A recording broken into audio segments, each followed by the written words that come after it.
बड़ी अचीवमेंट है। हम लोग तो बहुत पहले से मतलब इससे जुड़े हुए हैं, साथ में थे 2008 से हो गया। 2008 से ही हम लोग लगे हुए हैं, उधर पढ़ रहे थे सब। कम समय में मतलब सही समय रहता है, दिशा और दशा सब सही रहता है तो समय से नौकरी हो जाती है। तो मेरा सही समय से नौकरी हो गया था, लेकिन ऐसे तो बहुत संघर्ष करना पड़ता है। आप देख ही रहे, काफी कटअप जा रहा है, दरों का भी कटअप जा रहा है बहुत काफी। मैं क्या ही कहूँ, मतलब ये महावीर तक नाम का मोहताज नहीं है। यहाँ 3-4 चीजें बहुत मायने रखता है, और आप लोगों को भी मैं देखता हूँ, उस समय भी जो थे तो आज तक ये चलता आ रहा है। सबसे बड़ा है डिसिप्लिन। चाहे आप ऑफिस में रहिए, चाहे अपने पर्सनल लाइफ में रहिए, घर पे रहिए या यहाँ प्रैक्टिस सेट मारिए, सबसे इम्पोर्टेंट मैं अपनी लाइफ में अगर ऑब्जर्व किया हूँ तो सबसे बड़ा डिसिप्लिन है।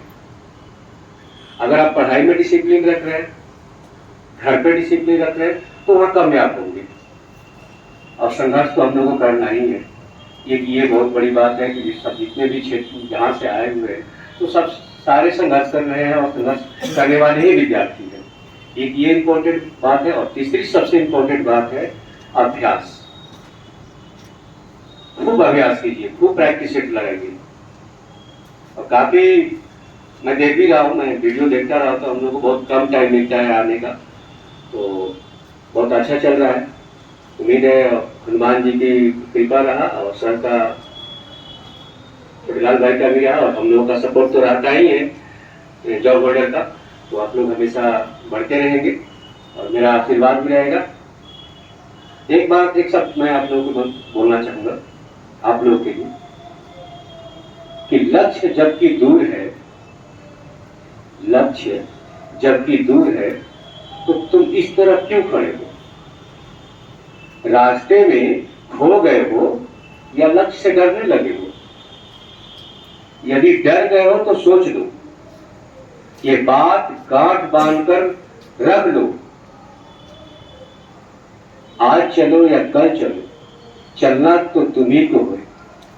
बारिशें होती रहेंगी, भीगना फिर भी तुम्ही को। इसलिए हमेशा आप लोगों को ही ध्यान रखना है।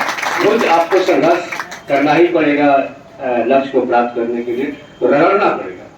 हमने खूब रगड़ा है भाई, इसलिए हम आज पहुंचे हैं। यहाँ हम लोग प्रैक्टिस से ट्यूशन घर घर पढ़ाते थे भैया, और मेरा भाई भी, छोटा भाई भी, हम दोनों ट्यूशन पढ़ाते थे। बड़े भैया स्कूल पढ़ाते थे यहीं पर बगल में सासाराम के रेलवे स्टेशन में किनारे हैं। आज 3 लोग हम लोग गजटेड अधिकारी हैं, तो ये बहुत बड़ी अचीवमेंट है। हम देखिए एक छोटा सा अपना एक्सपीरियंस शेयर कर रहे हैं कि जब यहाँ मतलब सासाराम तो देखते जब बारिश होती है तो काफी पानी भर जाता है। तो उस समय गौलक्ष्मी में हम जाते थे, जहाँ हम ट्यूशन पढ़ाने जाते थे, तो उधर से छोटा भाई आता था, उधर से हम जाते थे। तो छोटा भाई थोड़ा इमोशनल था, बोलता था कि भैया लगता है यही बस इतना ही ट्यूशन पढ़ाते रह जाएंगे लगता है। हमने ध्यान मत दो, चलते रहो। हम यहाँ से उठा के एक दूसरे से क्रॉस करते रहते थे दोनों भाई। वो उधर से आता था, इधर से आते थे। हमको ध्यान ही मत दो कि क्या कर रहे हैं, बस लगे रहो। और 21 हाफ ईयर्स में मैंने नौकरी ली टैक्स असिस्टेंट का। उसके बाद ये भैया लोग आते थे, हम कम आते थे प्रैक्टिस सेट में, क्यूज में भी कम रहते थे, लेकिन आते थे तो हलचल मचा के चले जाते थे। लोग सोचने पर मजबूर हो जाते थे कि मतलब हाँ भाई कोई आ रहा है, उसको थोड़ा सा मतलब हम जानबूझ के आते थे। 10 मिनट ही वहां दरवाजे से उतरते थे कि हाँ भाई नमस्ते हो जाए, ताकि मेरा एनर्जी लेवल बना रहे।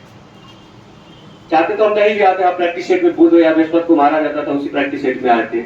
लेकिन मैं जानबूझकर ट्यूशन किसी तरह से 15 मिनट छोड़ के आते थे कि मतलब इन लोगों से मिलेंगे तो हमारी एनर्जी लेवल बरकरार रहेगी। आपको एनर्जी लेवल हमेशा बरकरार रखना है। परिस्थिति को समझते हुए हमेशा एनर्जेटिक होकर, साहसिक होकर अपने कर्मों में लगा रहना है। Thank you.